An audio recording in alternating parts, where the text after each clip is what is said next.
Hello, everyone. Hey, welcome to this. Welcome to our real estate investing, the webinar. We have a few folks who are still joining, so I'll give them a few minutes. Hello, everyone. Hey, welcome to this. Welcome to our real estate investing, the webinar. We have a few folks who are still joining, so I'll give them a few minutes. Yeah. So, sorry. Looks like I can hear my self talking. Let me see if we can fix that. There's the echo in the background. Sorry, looks like I can hear my self talking. Fix that.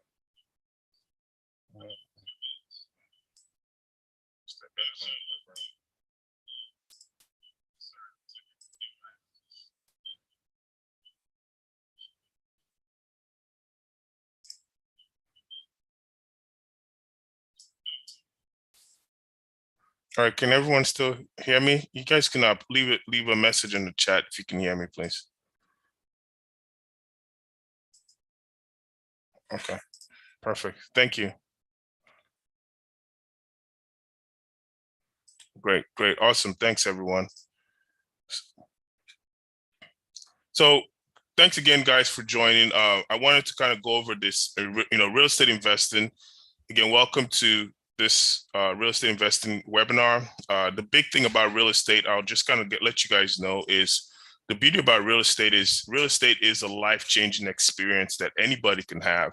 So the goal today is to give you guys some insight how you can actually get involved in real estate, how to get started in real estate, how to take advantage of very, very minor things when it comes to real estate investing. Unlike other things, when it comes to investing, you would technically need to have the capital. You would need to have the, ability. You need to have something to allow you to invest, right? So when people think of the word investing, what everyone thinks about is, how can I get involved? How much money do I need? What's the process? And all of those type of things. So what I'm going to do today is I'm going to share with you guys a good way you can get involved in real estate. You don't have to put any money out of your pocket. I'm also going to make sure that we have, just ways that you guys can start thinking outside the box to give you an opportunity to start seeing income coming in from a residual standpoint. So the beauty about getting wealth is if you have the ability to start to make money without having to physically do something about it, there's no better feeling than that. So that's really the goal behind this real estate investing, is to explain to you guys what I did, share my story, let you guys know how I was able to, start to see some wealth, of course, start to generate my fortune. And then again, I want to be a resource to anybody who would like to take advantage of that and use that to also help build their wealth as well. So let's get into this. Again, if you guys have any questions, please leave it in the chat. I would like to, answer those questions as we go along. Okay, so let's talk about real estate investing. First is, what is real estate investing, right? Real estate investing is the ability to invest in real property. And by investing in real property, I mean either houses, it could be office spaces, it could be Airbnb, it could be anything that would actually allow you to generate passive income without having to do much. So the way it works is, people, first of all, get involved in real estate. They have to originally do the work, and then over time, that work pays off. So real estate investing is a very big tool that a lot of folks that have built their wealth have used. And I would explain to you more about it by also sharing what I did and how my story ties into all of this. So there are different types of real estate investing. And let me see if I can minimize this here. There we go. Okay, so the different types of real estate investing. And with real estate investing, we have things such as wholesale. We also have fix and flip. You have buy and holds, and you have REITs. So today we're going to be focused more on wholesaling, because out of all of these 1, 2, 3, 4, 5 items, the one that really involves you having to not necessarily worry about using any money out of your pocket would be on the wholesale side.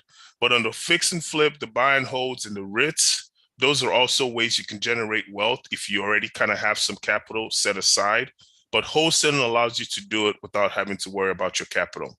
So what is a wholesale? What is a fix and flip? What is a buy and hold? What is a REIT? A wholesale is the ability to actually connect an investor, which would be considered a buyer, to a distressed seller. So the way that this works is it involves you having to understand the leverage. And I do have some information that I also, would like to share with you guys if you guys are interested eventually. And what this does is this explains to you how you can utilize leverage to build wealth. Leverage is very important when it comes to understanding real estate investing more than any other industry out there.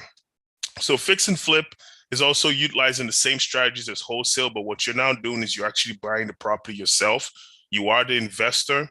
You're taking that capital that you have, you're putting it into a property, and you're flipping that property to make a profit.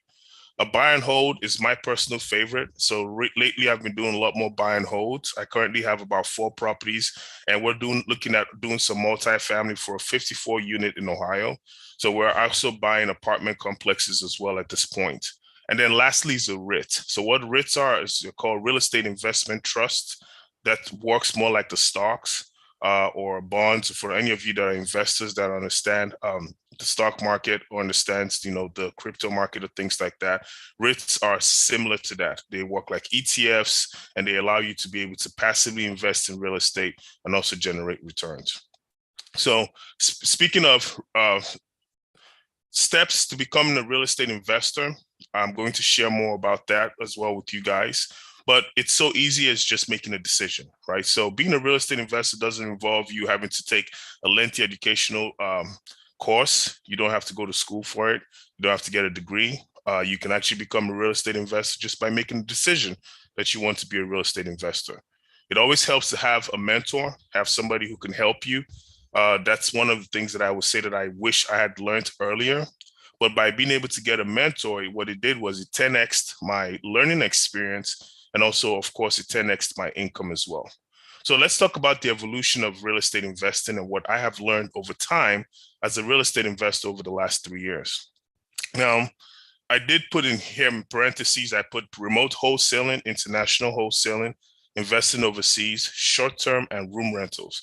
So I have actually been involved in all these facets, and I would go ahead and explain to you guys exactly how that helped me. So now you have to understand, with being a real estate investor, you don't need any money down, you don't need any credit, and you don't need to be a real estate licensed agent. It does help if you're a real estate licensed agent because you understand terminologies, but again, you can leverage your experience with other real estate agents and utilize that to your benefit. But again, you don't need to have any of these things to get started in real estate investing.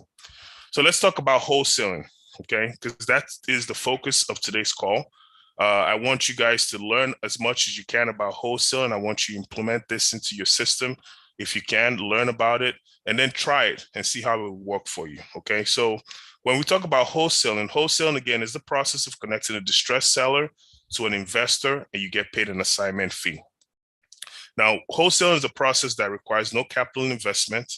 You don't need any credit, and you can close very quickly if this is done right. Wholesaling also does not require any real estate license, so you don't need to have a real estate license to actually get involved in wholesaling. And most real estate investors, myself included, all started by wholesaling as a means to generate enough money so you can now make bigger investments. And I want to go ahead and share with you guys my story about wholesaling, and also tell you guys exactly how I was able to wholesale real estate, and of course, share with you guys how you could do the same as well. And yes, to answer your question, the recording will be available later on as well. So talking about my personal experience with wholesaling, now in 2019, I had lost quite a bit of things in my life. I had my mother pass away in April. I went through a divorce in January of 2019. And then also in February, I owned a liquor store, and that liquor store got defrauded by somebody who was a little bit more intelligent than me when it came to understanding how to run schemes.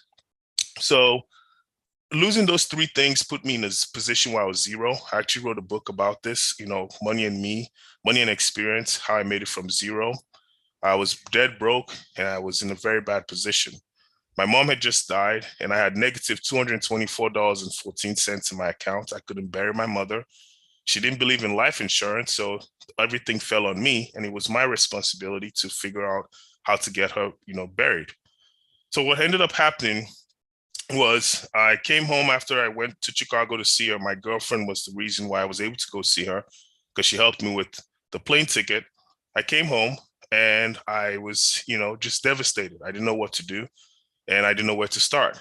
So I understood that if I got a job, I would probably make not enough money over a short period of time to be able to bury her. And I didn't want her to sit in the morgue for a very long period of time until I was able to figure out my financial life.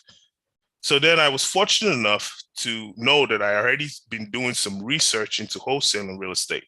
So what I ended up doing was I did something that I wouldn't recommend any of you guys do, but again, it's how I started, was I looked at the area around me. So I drew a map from where I lived and I drew a map for a 20-mile radius. So I made a 20-mile radius map on Google Maps.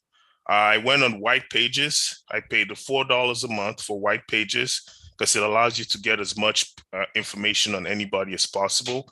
And I got every single person that owned a house within 20 miles from my property. And I started making calls. So I called everybody every day. I made 100 calls a day, every single day. And I'll say about a week after I'd done this, I had a gentleman by the name of Dallas Trenhill who answered my call. So I spoke to Dallas. He was an older gentleman. He was in his 80s. His wife had just passed away, and also his son had also passed away as well. His son had died from HIV. So I ended up going to see him. I went to his house and I found out that his house had a reverse mortgage. Now, for those of you guys that don't know what a reverse mortgage is, what a reverse mortgage is when you now are the bank. So when you buy a house, the bank gives you a loan. And over a period of time, you get to pay off this loan if you live long enough. So he had paid his loan off after 30 years. Forgive me, my dog is barking. He had paid his loan off after 30 years. And after he paid his loan off, what he found out was the bank now said, hey, we know that you have the ability to make capital, that you need some money.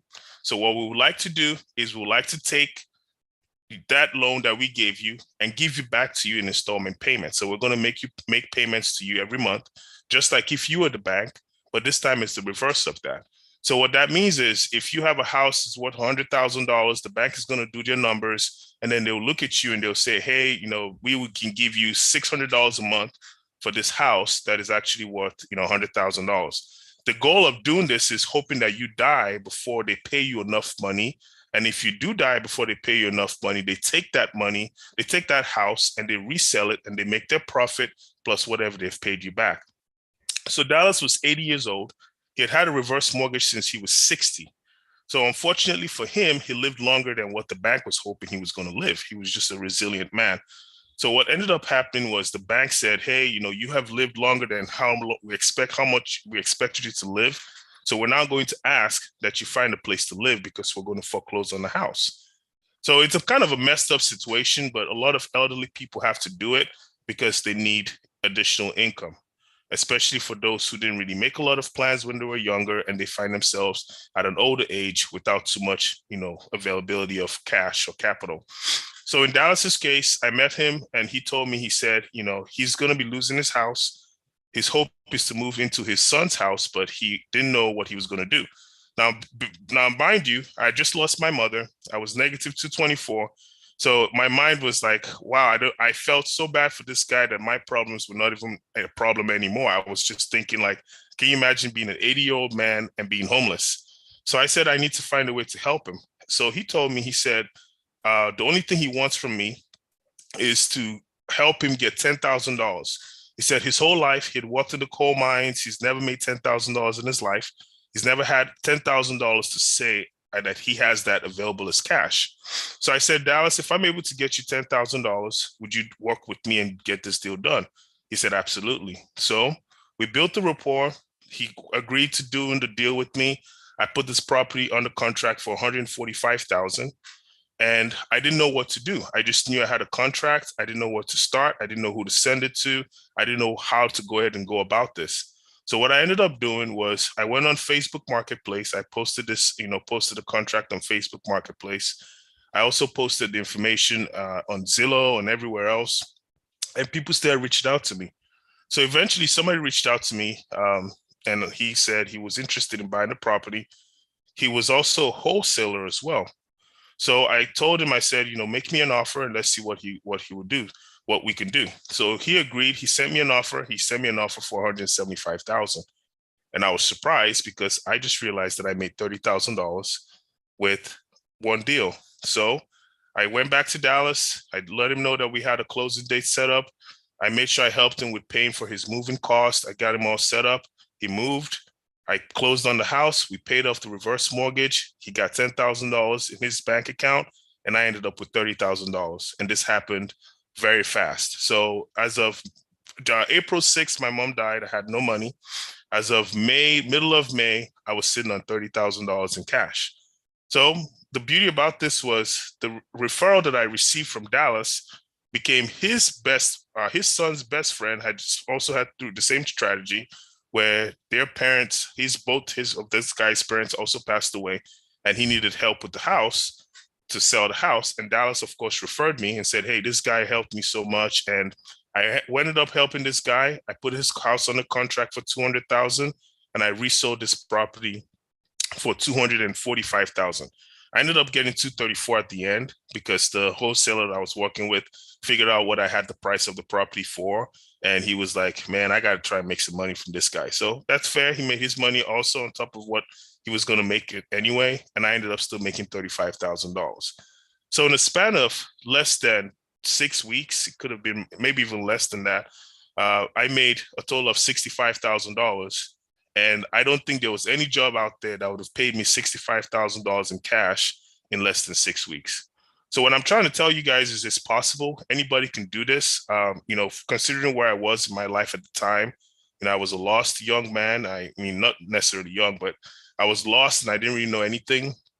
And I was able to kind of close 2 deals that changed my life. Now, over time, I found myself closing more deals. So when we talk about international wholesaling, I did a few deals, and then I did one deal in the Bahamas. I met a guy in Costa Rica when I traveled. Of course, I had some money now. I could travel. I could do things that I didn't think were possible. And I met a gentleman in Costa Rica. He owned a property in the Bahamas. We spoke. I went to the Bahamas. I got to see the property. It was a good property.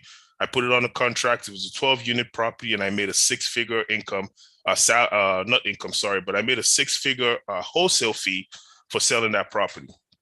I also, in 2020, when a lot of people were going through the pandemic, we did something called remote wholesaling, where we pretty much put properties on the contracts. The sellers sent us the pictures. So we sent a list of what the seller had to send pictures of. For we said, send us a picture of the living room, of your bathroom, of the bedrooms, send us a picture of the bathtub, of the closet. And then if there was a garage, send us a picture of the garage, and just stand outside and take a picture of the roof. So we can, not the roof, but, just a picture of the house from outside so we can see what the roof looked like. And these folks would send a picture of the house this way, and we would close these deals, resell them. They call it sight unseen. So where you get to sell the house without the investor taking a look at it. And we sold a total of 13 deals in 2020 when everybody was at home with the pandemic. And me and my partner each made over $100,000 each in 2020 when there was a pandemic. So 2019 was a good year. 2020 was a great year. And 2021 was even a better year for us. So what I'm trying to say is, when it comes to wholesaling real estate, it's crucial for you to understand that the first thing is your mindset, right? So if your mindset believes that you can do it, then it's going to be something that you can do. And then once you understand the mindset, the next part is the education, right? Because you can go in and you can put a property on the contract and expect somebody to buy it, but there are things that you have to understand so you don't make mistakes. So now, talking about mistakes, I had a property that I put on a contract. It was actually a very expensive property. We had it on a contract for $5.5 million. And we tried flipping it. The value of this property was $10.7 million. So the goal was we're going to try to flip it for $7 million was the goal. And we put about $145,000 in earnest money down. We spent about another $100,000 in creating plans, like putting the plans together so the property can look good when we sent it out to investors. And a long story short, out of this property, we ended up losing our $245,000 that we invested in this property, simply because we didn't understand that we were dealing with a much different beast. And we thought we had done a few wholesale deals, and we thought we were pros at it. So what I would like to do is I would like to make sure that I can share with you guys today how I can get you guys involved in wholesaling, how you guys can understand about wholesaling, and more than anything, and most importantly, put you in a position where you can learn that it's possible for you to also be successful in wholesaling real estate. So let's talk a little bit more about wholesaling real estate and the things that I want you guys to start thinking of as we go through this whole webinar. The first thing you have to remember is you have to know how to determine the right seller. When you get into wholesaling real estate, a lot of people, there's a lot of videos out there. You go on YouTube, you can type in wholesaling real estate, and everybody has information as to what you should do and how you should do it. But all of this does not work unless you find out who the right seller is. The right seller can make or break your business, because this is not a hobby, this is a business. If you handle it like a hobby, you would make hobby money. And hobby money means no money, right? But if you handle it like a business, you make great money. And I'm a living proof that that is the case. So the first thing I look at for every seller is the motivation, right? So a seller motivation. When we did really well in 2019, I found myself in a position where we had gone ahead and we had set ourselves up where we had this property, we had people that were interested in selling their properties. But the issue that we were faced with was most of the people that came to try to buy the property from us, they were always had delusions of grandeur. So you had some people who would look at these properties and they would say, man, you know what? I have a house. My house is worth $245,000, but I expect to get $300,000 for it. And again, that's fair. That could be the mindset of the seller. You can think that way. But what you also have to remember is, as an investor, you have a business plan and a business model that you have to follow. So this is not going to be the right seller for you. So what ends up happening with a lot of people who get started with wholesaling is they meet a lot of people who say they want to sell their house, because the minute you start to tell people you buy a house, you're a house buyer, you're an investor, you buy real estate, everyone's going to want to sell their house to you, right? And especially when you're new and this thing that you're a new investor, everyone's going to try and take advantage of you. So if you find out what the seller motivation is and that motivation works for you, then it becomes something that you can use when it comes time to close the deal. So that's something to always remember, is the seller motivation has to be right in order for you to be able to find yourself in a position where you can get these deals closed. The second thing is the time to close. So meaning a seller who is not interested in closing soon, who gives you any reason that why they can't close soon, is not the right seller for you. You need a seller who's desperate, somebody who needs to close yesterday, who is ready to move out of the house today. So I'll give you guys an example. In 2020, when the pandemic hit, the military had still sent out PCS orders. They didn't care that people were going through COVID. So there were people that lived in, I live in Dallas, but I was doing a lot of these deals in San Antonio. So San Antonio is close to a base. For those of you who know anything about San Antonio, Texas, there's a base in San Antonio, and a lot of people that live close to these bases, they own houses that are funded by the VA loan. What the VA loan does is the VA loan gives you one loan that you can use. You pay out, you buy this house with 100% financing. You don't have to put any money out of your pocket. But the downside is you can't use the VA loan twice unless you sell the house prior that you had the VA loan on, or unless you actually refinanced out of the VA loan into a much more traditional loan. So the issue with that is people that have to move fast, that have PCS orders, meaning saying the military says, hey, we know you live in San Antonio, we now need you to move on to Virginia in the case of my seller. then that person is stuck, right? So that person needs to sell their house fast, and they don't have time to wait for a realtor to put the house in the market, let the house close, and then they move, because they probably have to move within 14 to 28 days. So those are really good sellers to go ahead and target, because they want to close quickly and they're able to move very fast as well. So the time to close is also a very crucial piece for a seller to determine the right seller. The last thing will be the price. So I have a real estate course that I'm also going to be offering as well. And on that course, it talks a lot about the price, how to determine your price, what the sales price will be, what your offer price will be.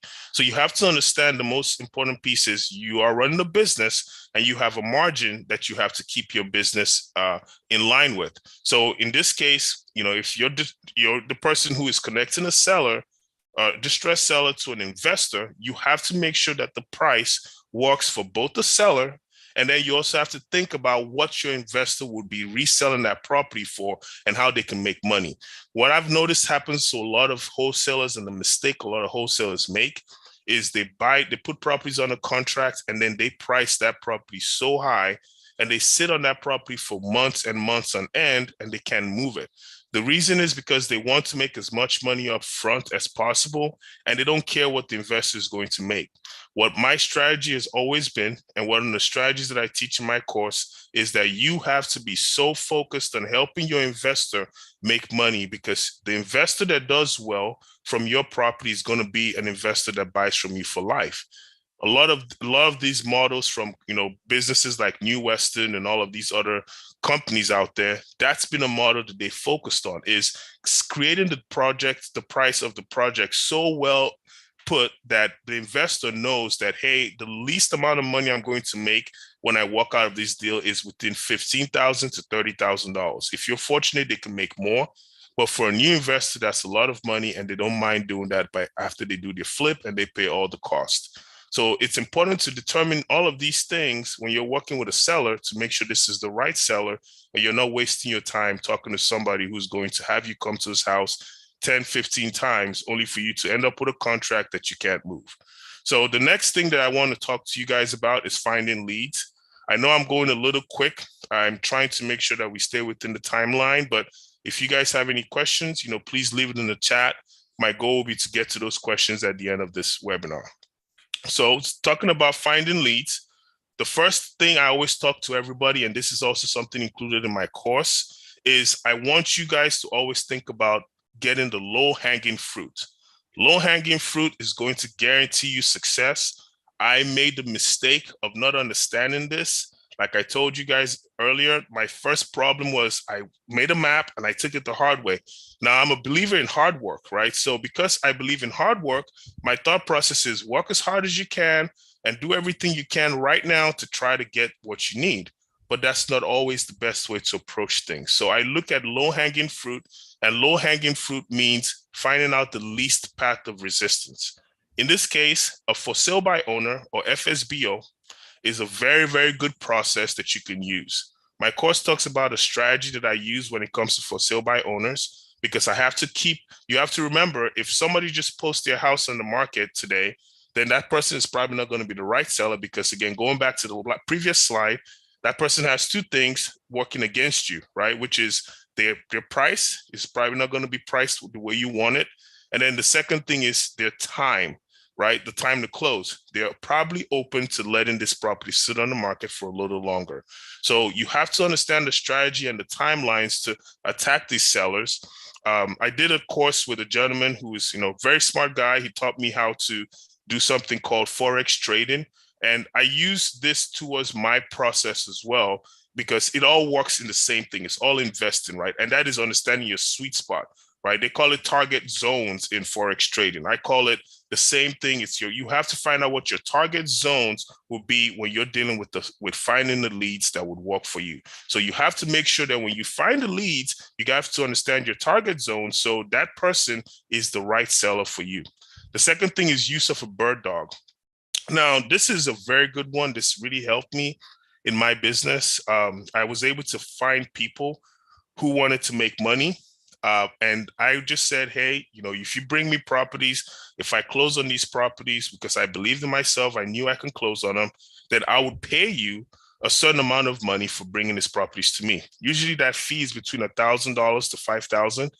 In the case of Dallas, I gave him $1,000 because he was my bird dog for the first deal, for just referring me his best friend's son, his son's best friend, and that was $1,000 that he just made, right? So people can refer people to you. It's just happened to me so many times. I go to the gym and somebody says, "Hey, I have a friend that is trying to sell his house, and we know you're the real estate guy," and that person gets $1,000 just for the referral once the deal closes. So these people are bird dogs. They go out there, they help you actually find the properties, they bring it to you, you close on the properties, you make the big dollars, and you pay them a referral fee for that.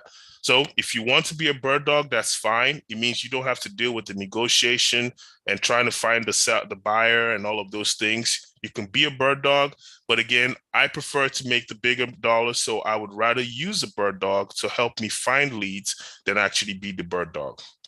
Next thing is ride the block. So a lot of us, we have cars, fortunately, in the United States. We get to drive around. And when you're driving, there's something called having a trained eye that you want to have to look out for these properties. So when you ride the block, you're looking at properties, you're seeing properties that might look like they haven't, the guy hasn't done the grass in months. The roof might look like it's in bad shape. The house might just look like it's falling apart. I've actually gotten a lot of deals this way. Like I mentioned in 2020 and especially in 2021, where people weren't too scared of, actually the social distance thing as much. Just pulling up to somebody's house that looks in bad shape, knocking on the door, and seeing if that person's willing to have a conversation with you about you buying their house.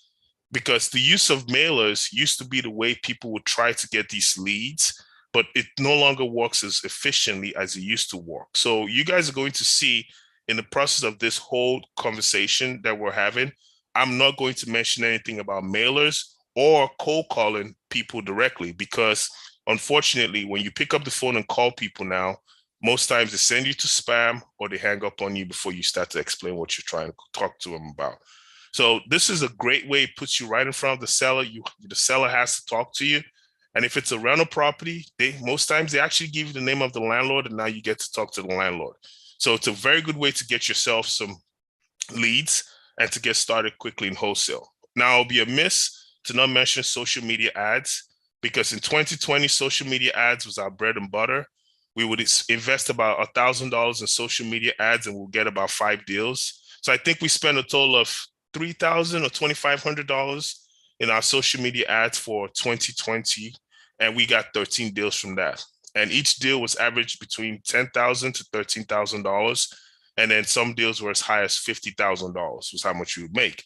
So if you have a little bit of money, part of what I'm offering with my VIP course for those individuals who just don't want to take the course, but also want me to help them with the mentorship, I'm offering you free access to the step-by-step guide with the partner that actually helped us with creating the social media ads. It shows you the exact way to create your social media Facebook ads so you don't get banned from Facebook or your ads don't get taken down, because Facebook is very, very specific about how your ads have to look in order for you to be able to post them on Facebook.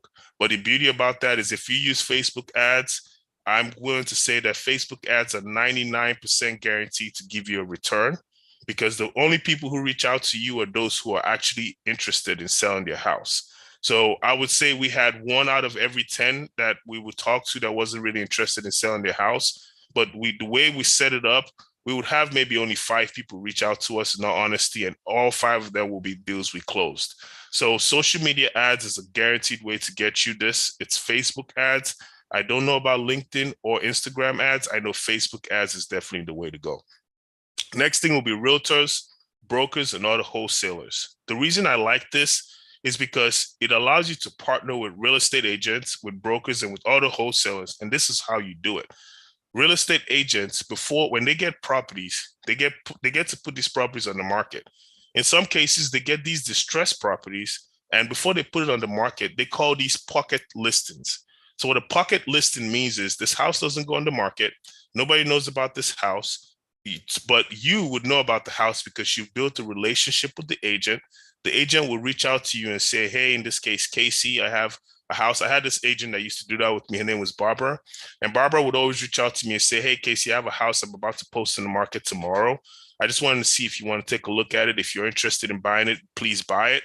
That way I can just get my 6% commission. So the beauty about that is the agent gets to make 6% commission. They don't have to worry about how long the house stays in the market.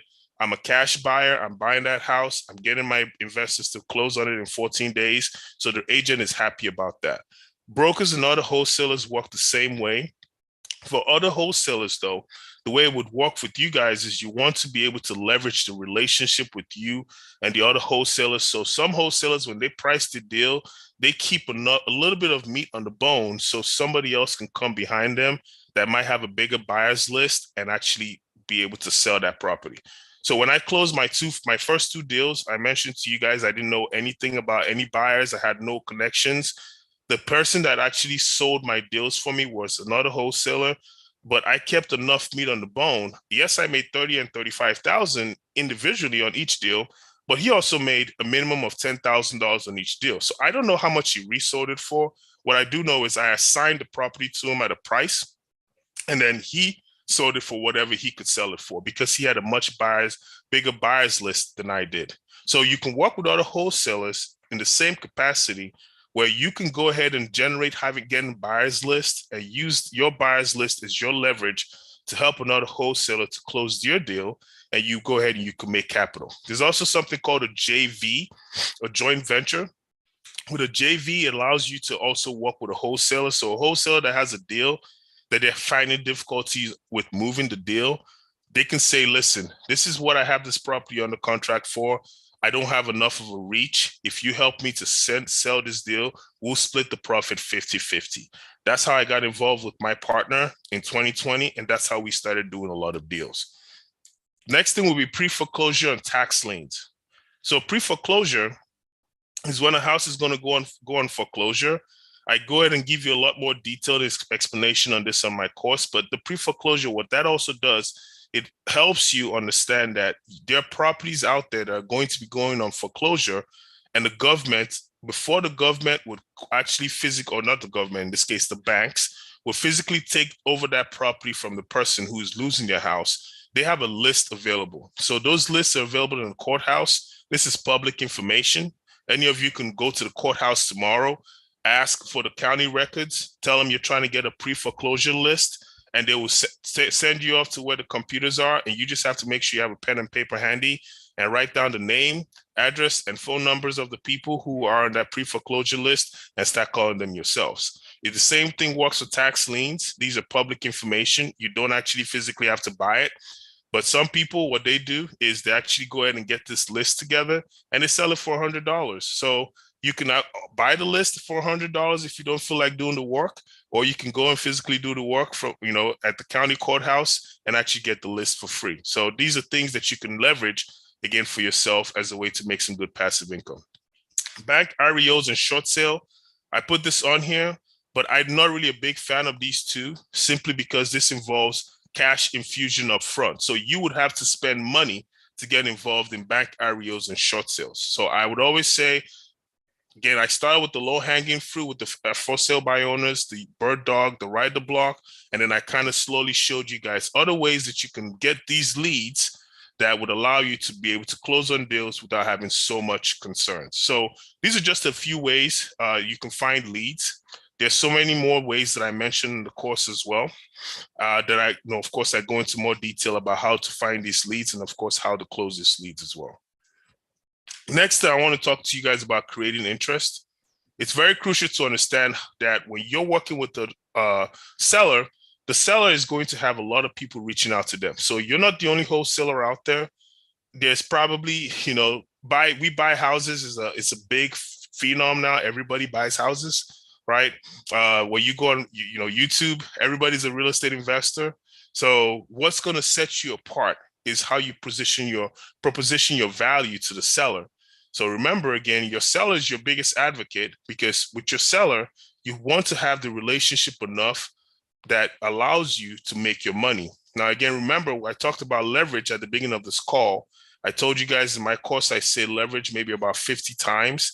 In real estate investing, all you have is leverage, especially when you talk about wholesaling. Simply because your leverage position is your position in the contract. If you're the first person in contract position, the seller gets paid, then you must get paid before anybody else gets paid. So you want to understand how to leverage your position when you create interest by your value proposition. In the case of my first two deals, my value proposition was being, the person I was, myself, me and Dallas having a connection. Of course, the tragedy that happened in my life, unfortunately, was something that he also shared with me. So we both understood each other. And I was very honest with him as far as my financial position, too. So he knew that I was somebody that, he could feel trust and somebody who was willing to be honest and to do the best that I could do for him. I wasn't someone who was just trying to make as much money as possible and just take advantage of him. Okay, so that's also something that's very crucial when it comes to value proposition. You always have to remember to leverage that in your business. Now, the next thing too is when people buy or sell, they buy or sell to whom they like, they trust, and they connect with. So you always have to remember when you're creating interest, again, back to what I said earlier with the Dallas situation, I wanted to make sure that I was somebody that they liked, I was someone that they trusted, and I was someone that they can connect with. So I was able to be very transparent about my life so he could understand that I was also a human being, not some, person who pretended to be so wealthy that didn't really care if I bought his house or not. And then the most important part I have here is emotional closing. Again, I'm not saying go in and start crying in front of the seller. Please don't do that. But what I'm saying is look at it as building a bond, right? So the relationship you have with the seller should not just end the day you walk out of that house and you have the contract, or the day you walk out of the title company with your fat check. Your relationship with the seller could help you get many more deals, because if you have an emotional bond with the seller, then whenever somebody else asks them, like in Dallas's case, when somebody said, "Hey, how were you able to sell your house so fast?" Right?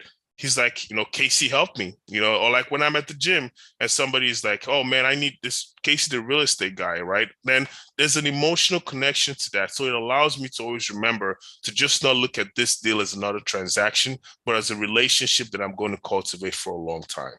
So the next thing I want to talk to you guys about, and this is the most crucial part when it comes to wholesaling, is understanding the math, right? When it comes to wholesaling, this is your bread and butter. If you know anything about the math in wholesaling, you're going to make money. If you don't pay attention to the math, I can rest assure you, you're going to get so frustrated, you're going to quit, you're going to do what half of the people did. I personally made that mistake. I started trying to learn about wholesaling in 2017, and I just kept going, hitting a brick wall after a brick wall after a brick wall. I just said to heck with it, and I just let it go. So what I'm saying is, if you build that relationship and you learn how to be involved in wholesaling, but from a math perspective, you can do very, very well in wholesaling. So part of the things that I talk about in my course is a couple of things. One is how to determine your offer price. I make sure that I give you guys a detailed explanation as to how to get that offer price, because when you know how to get your offer price, then you know exactly how you're going to make your profit margin. In order for you to determine how to get your offer price, you have to know how to calculate comps. So an assignment that I have for everyone, and it's going to be a free assignment I'm going to give you guys today, is to figure out what an area that you live in, look at the comps of that area, and try to see what those houses in that market is selling for. So my course gives a much more, in-depth explanation as to how to do that. But again, it allows you to start to practice, because again, when you practice, this becomes an easier process when it comes time to discuss with a seller. And then of course, it comes time to make an offer in the property. The second piece that I've shown you guys here is your sale price. Your sale price, again, it goes back to what I said earlier. You have to have a relationship that you understand that the investor has to make money. If you know this is how much the investor is going to make, then you know what you can sell the house for. Let me give you an example. If you have a house that is worth $100,000 that you're buying for $50,000, but it needs $10,000 of repairs, that investor is going to make $40,000. Well, what you also need to remember is the investor is going to have to pay $10,000 for the repairs. The investor is also probably going to have an interest charge that they have to pay from whoever is going to give them the loan to purchase that house from you. So that interest, you want to also make sure you're aware as how to include that interest in the loan, that in the cost of your sale price.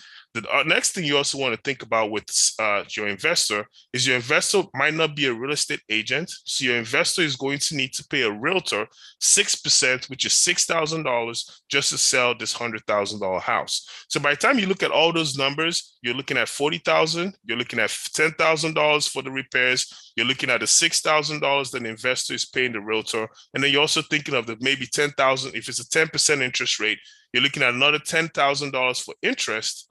You are now looking at a position where you can't sell this house to this investor for 70,000 because there is no room available for him to make any money. So that's how you have to be able to think, because if you think for your investor, you would always have somebody to buy your deals. If you don't think for your investor, then what happens is they might buy the first deal from you if you're smart enough to know how to, position yourself, but that would probably be the last deal that you ever sell.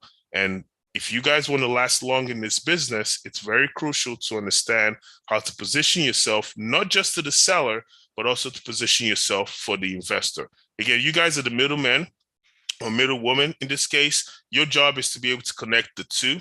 And in order for you to connect the two, you have to be able to think for both sides, because that's what your pay is for, and that's what your leverage is. Another thing that I also have here in the math, part of the math is factors to consider when making an offer. I have that broken down in the course. I'll give you guys just a brief synopsis as to what that looks like. So you have to think about closing costs, taxes, prepaids, repairs, estimates, and a whole lot of other factors that the investor is going to have. And then for the seller side, you also have to think about what the seller might have as far as liens that are important for the seller to pay off. Because again, if you can't pay off the liens on the seller side, you don't get a property. And if you don't get a property, the investor can't purchase a property with liens on it. In some cases, there's something called probate. So you might have a property that doesn't have a clear title. I had a situation like that with the property, but I wasn't smart enough. I had made some capital, some cash, and I thought, hey, you know what? I have money, so I could just buy this property outright and then flip it, because I wasn't, the guy wasn't willing to wait a very long time to get paid. I couldn't get anyone to buy it as quickly as I thought. So I said, if I bought this myself and I held on to this, I can flip it for more. And I was thinking I was going to make $100,000 by flipping it. Well, the problem that I didn't do was I didn't do enough of an in-depth search. I didn't do a title search on this property. And this property ended up having something called probate. So the people that were involved was not just the guy who sold the house to me, but I also had a line of generation that came behind this guy. So this man it was him, his sister, and his sister had 3 kids that were all owners of the property that I bought. The reason why I didn't know this was because I didn't do a title search, and his dad was the one who actually owned the property, and supposedly he inherited the property from his dad.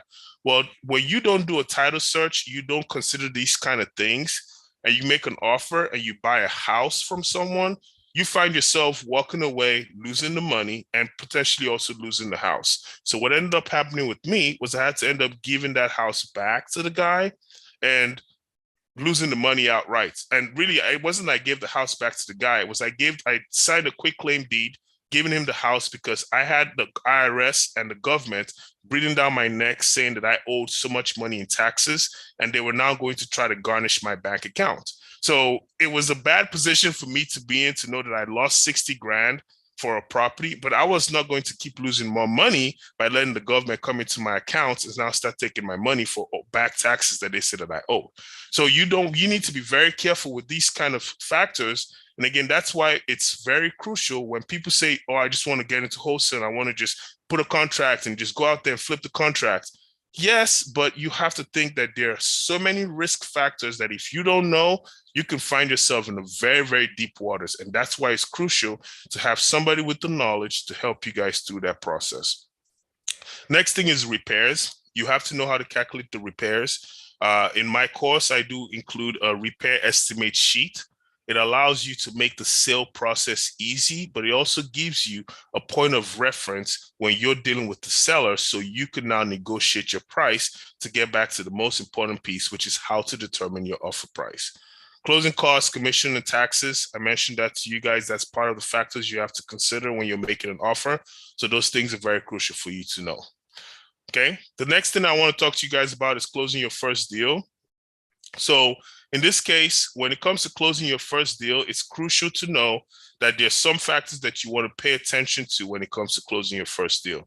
First of all, you want to think of starting now on setting up your buyer's list before having your first contract. So my task to all of you on this webinar today is this. As soon as you hang up from this webinar, you get done. If you take my course, great. If you don't take my course, I understand. I would ask you to still do this. Go ahead and get on LinkedIn, start reaching out to real estate investors on LinkedIn, and start building a buyer's list. What you have to do is just ask them, I have off-market properties in whatever city you're in. Or if you want to be a remote wholesaler, you can say, I have off-market properties all over the United States. Would you be interested? And if that person says yes, then ask for that person for a name and an email address. And in some cases, you can even ask for a phone number. I get those requests a lot. Excuse me. I get those requests all the time. People reach out to me and ask me these questions, and I don't have a problem sharing and responding to these folks. So what I'm saying is get on LinkedIn, regardless of your decision today, still get on LinkedIn and start building a buyer's list, because by doing that, it gives you leverage. When you get your first contract, you now have people that you could reach out to that will potentially be interested in buying the deal from you. So getting your buyer's list is absolutely crucial to making sure you can close your first wholesale deal. Without a buyer's list, you'll be like me, and again, people can take advantage of that. The next thing that I talk about is the strategies you can use to close your first wholesale deal. There's some strategies that I like, and I'm going to just touch very briefly on these strategies, but my course does a much more detailed explanation as to how they work. One of the strategies is something called subject to. A subject to is you're buying a property subject to the mortgage. So a subject to works differently than actually an assumption of mortgage. What a subject to does say is I'm buying this house and you still get to be on the mortgage. You get to pay the mortgage, but I'm going to be paying you so you can pay the mortgage. A lot of people like this strategy because it's like this trendy, sexy thing that everybody thinks you can do, and you don't have to spend any money, and it sounds good on paper. But what you have to remember is the subject to can be your worst nightmare. This is why. If you use a subject to purchase a property, you're counting on the seller to be honest enough to keep paying the mortgage. So imagine this. Somebody pays $1,500 a month on a mortgage payment. They can't afford to pay the $1,500. You walk in, you tell them, hey, I'm going to buy your house subject to the existing mortgage. That person now says, absolutely, sure, that's a great idea. Now that person, every month, you have to send that person $1,500, and that person is supposedly supposed to pay that mortgage. The problem with that is if the person decides to keep the $1,500 for themselves and not pay it towards the mortgage, you might be 3 months down the road, the bank might show up and take over that house, and you just lost $4,500. So you thought you were paying on the mortgage. That was just a waste of your time, and now you're about to lose the house plus your money. So subject to is a sexy idea, but it could backfire on you if you don't have the right things in place to be able to do a subject to deal. The next thing is a joint venture. I talked to you guys about joint ventures. A joint venture is good. So another assignment that you guys can look at doing is reaching out to wholesalers when you see properties on the market. When you see all these wholesalers sending off-market deals, just reach out to them. See, hey, if I have a pretty good buyers list. Now, again, remember, step one is making sure you have this. So when you have your buyers list together and you have that, then now you can go to a wholesaler that might be struggling to sell a deal and say, listen, I have a lot of buyers that I'm working with. Can I help you with closing your deal? I see you're having some problems closing this deal. And if it's somebody who really wants to close the deal, that person is going to be willing to jump on it. So you can utilize joint venture as a way to be able to close your deal. Next one is cash offers. With cash offers, the key thing you have to take out of this one, without going too much into the weeds, is you now are a cash buyer. Okay, so I don't care what you have in your bank account. I don't care if you only have $20 in your bank account. You're now a cash buyer. When you approach any seller, you let them know that you're a cash buyer and you're interested in buying their property for cash. This is the reason why. When you purchase a property from an investor claiming as a cash buyer, what you're now doing is you're telling the investor that you have access to private money, private funds, which people like myself or the investors out there have that actual private cash that they can use to put towards these houses. So by having access to these folks on your buyers list, you are now a cash buyer. So when you make the offers, you're making the offer as a cash and as is offer, saying you don't need them to do any repairs, you don't need them to worry about the cost of any additional costs. You're paying their closing costs, you're taking care of everything. You're willing to buy their house from them cash as is. So that's something very crucial to remember when you're moving forward with closing your first wholesale deal. It gives you a lot of leverage with sellers. Sellers like to deal with cash buyers because when you deal with the cash buyer, you're not worried about the bank. You're not worried about dealing with inspections and all those other things like that. And then the last thing is your assignment contracts. Part of what I have in my course as well is talking about the assignment contracts. I give a breakdown how to look at these assignment contracts, the mistakes that I made. I mentioned to you guys my first deal, I made 30,000. My second deal, I had it on the contract for 200. I flipped it for 245. Well, the problem was I only ended up getting 34,000 out of that $45,000 because I didn't understand how assignment contracts work. So when you know how assignment contracts work, it doesn't cost you $11,000 as a learning experience. 11,000 could be a lot of money and it can hurt people if you don't do it right. And then the other part I want to talk to you guys about is how to put together your contract for both the buyer and the assignment process. So going back to what I said, the assignment process, you have to know how to put these contracts together. Don't let somebody else put your assignment contract together for you, because again, remember, it's your contract, it's your money, it's your leverage position, and you are in the first position in the contract, so you have to protect yourself. Risk management is the most important part of every investment strategy, and in wholesaling real estate, is the most crucial thing you could do is to manage your risk to give yourself outs. So I go into a lot of detail on that in my course, and I also want to go ahead and let you guys know that part of the process in closing your first deal requires you understanding how to handle your buyers, and then more than anything, how to handle the assignment process. So another thing is, I go exactly in detail as well in the course is talking about the typical wholesale as well as typical assignment contract.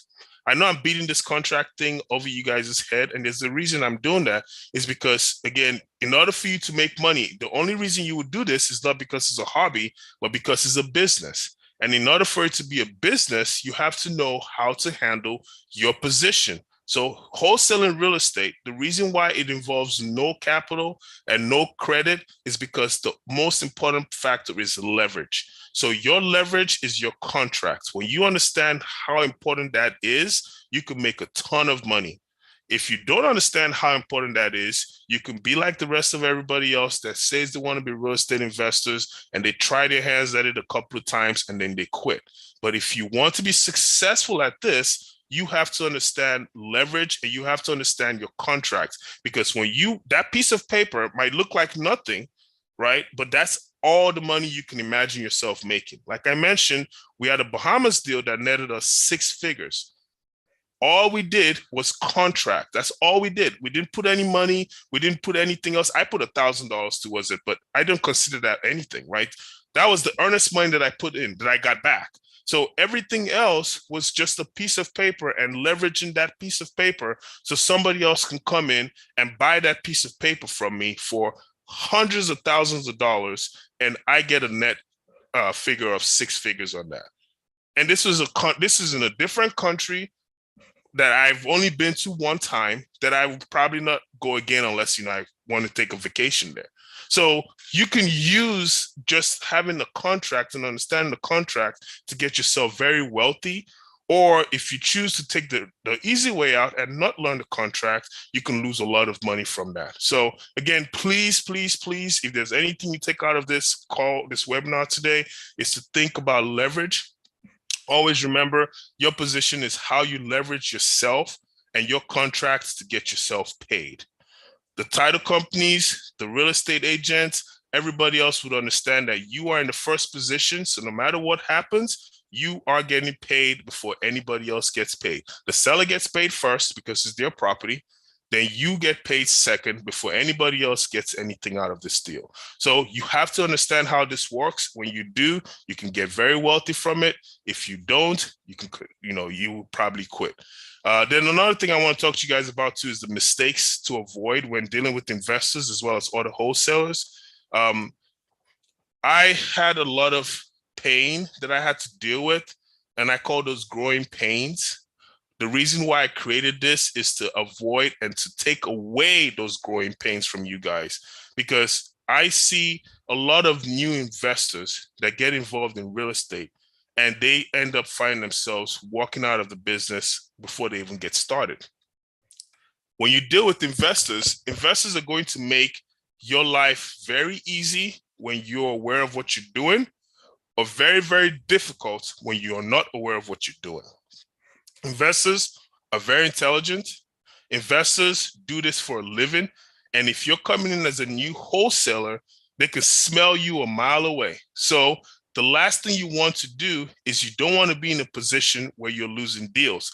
Let me give you guys one prime example as to what I'm saying. So my first deal back in 2017, I didn't close this, but in 2017, when I was trying to dabble into wholesale deals, I went to look at a property. And I took a contractor with me to look at this property. The contractor went out there, or I'm going to use the word contractor, right? So quote unquote contractor. We went to go see the property. The contractor walked the property with us. I told him, hey, yeah, I'm interested in this property. I haven't put an offer on it yet, but I want to know what the repairs are so I could know how much I should offer for this property. That was my explanation to him. He told me, he's like, man, it's going to cost about $50,000 to, fix this and all of he listed all these things. He was like throwing these numbers out there. I'm like, Jesus Christ, where am I going to come up with 50 grand? Right. Because I'm like, this is expensive. I don't know how I'm going to do it. He's like, don't worry, man. Don't worry about it. We'll figure this out. So the next day I reached out to the seller because I wanted to tell the seller, because I told the seller I'm going to go look at the place and I'm going to have my contractor go out there with me. So I reached out to the seller the next day. I said, hey, yeah, so the contractor went out there. They told me it was going to be around $50,000 to fix and all of these things. The seller was like, oh, thanks, but don't worry, we already had an offer. And we accepted the offer last night. So what ended up happening was the contractor, again, I put in quotes, was the one who went and made an offer on the property and took that property right underneath my nose. So me not knowing what I knew, I was just like, wow, I can't believe this happened. Come to find out, it was a contractor who purchased that property underneath my nose. I've had scenarios like that. I haven't had another scenario with the wholesaler where in 2020, we've done a lot of these deals with this same guy, multiple times. And on the assignment contract, he put a wording in there that said he was going to be able to drop our fee by about $5,000 to $10,000. For some reason, I didn't catch it. My partner didn't catch it. We signed the contract. We did everything. We were calculating our money. We're like, oh, we're about to make 20 grand on this deal and all of these things. And then the guy's like, on the day of when we're supposed to get our settlement statement, he sends us the buyer settlement statement and we see it's only 10 grand. I'm like, oh, what's this? So I call him and he's like, yeah, man, in the contract it says this. I was like, but we agreed. What are you talking about? He's like, no, man, this is what the contract said. And I can guarantee you, I had the biggest argument with this guy. I screamed at him. I cursed him out. Didn't do anything for me. All it did was the guy just said, okay, thank you very much. And I walked away losing $10,000 on that deal. Same scenario happened with the second deal that I actually closed on, where I was supposed to make $45,000. This guy looked at the contract and he was able to put in the wording in the contract where he was able to drop me, and it said he has the right to terminate this at any time and get his earnest money back. So he waited right before we were close to closing the deal, and he sent me a document saying he was he sent me a termination. And then he sent me an offer for less. So I had a choice: either sign the termination and lose out on the full 34,000, or just go ahead and terminate the contract and go back to the drawing board. But the problem, though, is my seller is expecting to close. So now I'm the one on the hook for it, right? So I have to find a way to either buy this property from this guy and then hold it and try to resell it, or I have to find somebody else to offer me close to what this guy offered me. So what I'm trying to tell you guys is it's very important for you to understand that there are so many mistakes that you can make that can cost you money. And I'm not saying $100 or $50 expense or $1,000. I mean, those expenses I can swallow. But when you're talking about five-figure, cost, $10,000 or $15,000, cost, or in the case of the deal that we did in Vegas that cost us 145,000 plus another 100,000 towards expenses, you're talking about 5 to 6 figure losses that it hits you, man. It's very painful to experience. So I'm telling you guys all of these things that it's crucial to know that you need to have someone who has made those mistakes, who has seen those things happen, and who can help guide you through these mistakes and can say, listen, maybe you should avoid this. Maybe you should look at it from this perspective. Maybe you're going too fast with this. Maybe this is the way you should approach this. And just having those help and having that person show you the ropes, I'm not saying you're not going to make mistakes, but I'm going to say your mistakes would be a lot less that you make versus if you just went in head first and tried to do it on your own. So I hope I was able to explain some things to you guys. I want to go ahead and leave this part for questions. If anybody has any questions, leave it in the chat. Let me go ahead and see if I can help answer your questions.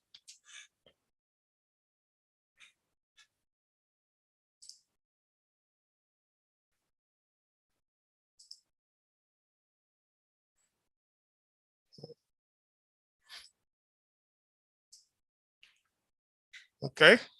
We'll just see if anybody doesn't have any questions. Again, I'm so grateful that we had a chance to connect on this.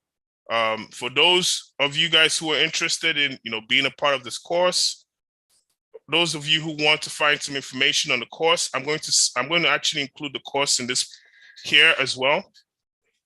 And I'm also going to have this available on my YouTube channel as well. So let me include the course on this link. 1 second. I thought I had it here.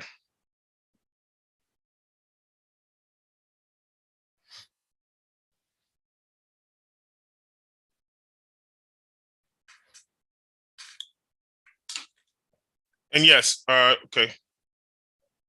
Oh, no problem. No problem. I understand. I have the recording.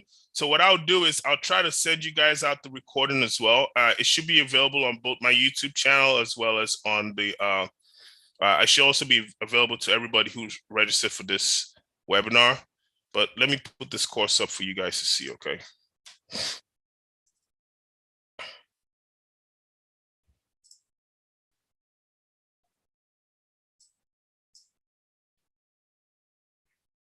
Oh, absolutely. I'm so great. I really appreciate you as well for being a part of this and giving us a chance to talk this through. Again, the goal is just to help those who are interested. If you're interested in real estate and you're interested in making some money from real estate, it's a great way to make money. I've been very fortunate. I've made a lot of capital from real estate. I've used that money to invest in so many things. So the course is available in the chat box. But yes, I've made so much money from real estate. I've been very blessed from it. It's helped me to branch out, to put myself in other kinds of experiences. And it's the same thing that can happen for you. You can have the same experience. But all I'm just asking is, please be okay with doing the work. Understand that there is work. You have to do the work, and you have me. So what I'm going to do is, anyone who's going to take the course, if you sign up for the course, I want to be available to you. I have my email, my phone number on there. Just please feel free to call me. Ask me any questions you have. I want to help you get your first deal. So when you get that first deal, then my goal is to make sure that, hey, you can talk to other people about it and, spread the word. So just know that I'm a resource when it comes to getting your first deal. I want to help you close that first deal. I'll, help you with everything that is required to close the first deal. There's also call scripts. So those of you who feel comfortable making phone calls and calling people, I actually have a call script available on the call, so you can use that to actually make the calls to the people you want. I have a contracts that I'm using. You can use the contracts if you want. You can use a separate contract. You can use any one you like, but I always recommend to use my contracts. The reason is because I have things that I have in the contract that says, I can get out of this contract and get my money back. The most important thing is you don't want to lose money when you start getting into these deals. You want to only make money, because the minute you start losing money, you're going to start getting discouraged. And not everybody has the ability to lose money and bounce back. So please, please, please, no matter what you guys do, think of this as you want to take leverage and use leverage to make as much money as possible. So again, thank you guys for this. I'm really, really grateful. This is a great turnout. Mike, I'm going to leave my phone number on here as well. If anybody has questions, please reach out to me at any time. This is my cell phone number. Just reach out to me and I would love to help you guys as much as I can, okay? Thanks, everyone. Thank you again.